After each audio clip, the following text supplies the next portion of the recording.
कवितेचं नाव निसर्ग.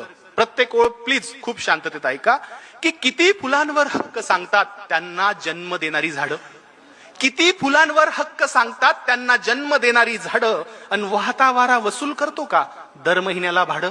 वा वा वा.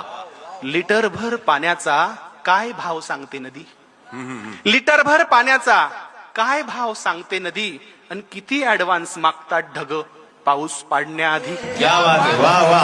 सुंदर सुंदर.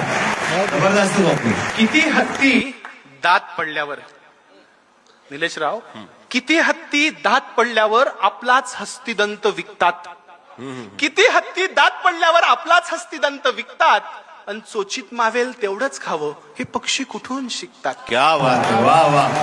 जबरदस्त. प्रकाश दिला म्हणून सूर्य, उगाच टाळ्या नका वाजवू, आवडलं तरच वाटू का, नाही तर रोज झाडं कापायचे आणि टाळ्या. ते चारोळलेली होती की कापताना बुंदा झाडाचा तो घामाघूम झाला, कापताना बुंदा झाडाचा तो घामाघूम झाला, ये जरा बस सावलीत झाडातून आवाज आला. क्या बात झाडातून आहे. आवाज वा आला. वा. जबरदस्त. पुढची ओळ आहे कवितेची सुंदर, की सुंदर. प्रकाश दिला म्हणून सूर्य घरी लाईट बिल धाडतो का, प्रकाश दिला म्हणून सूर्य घरी लाईट बिल धाडतो का, आणि कधी रविवारची सुट्टी घेऊन जगात अंधार पाडतो का. क्या बात आहे. वा. आता हे फार महत्वाचं आहे निलेशराव. मराठवाड्यात बोलतोय, काळजीनं बोलतोय आणि जबाबदारीनं बोलतोय.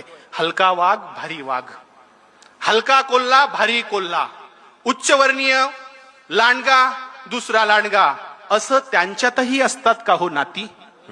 हलका वाघ भारी वाघ, हलका कोल्हा भारी कोल्हा, अशा त्यांच्यातही असतात का हो नाती, आणि एक बी उगवायची किती चार्ज करते माती. क्या बात आहे. सुंदर. किती हरिणी श्रीलिंगी गर्भ आहे म्हणून ऍबोर्शन करतात. क्या बात आहे. वा वा. तुमच्या लहानपणीची गोष्ट आहे बघा याच्यात, आता काळजीपूर्वक ऐका की किती हरिणी पोटात गर्भ आहे स्त्रीचा म्हणून ऍबोर्शन करतात, आणि किती ससे शर्यत हरल्यावर गळफास घेऊन मरतात. सुंदर. अहो अनादी काळापासून, अहो अनादी काळापासून हा निसर्ग आम्हाला शिकवतोय कसं जगावं, हे कृतीतून दाखवतोय. पण आम्हीच येडे, ओरबडून खातोय निसर्ग, आम्हीच आहोत खुळे. कधी कळेल आपल्याला की आपल्यामुळे नाही निसर्ग, आपण आहोत निसर्गामुळे, आपण आहोत निसर्गामुळे. धन्यवाद छत्रपती संभाजीनगरकर, धन्यवाद. क्या बात आहे.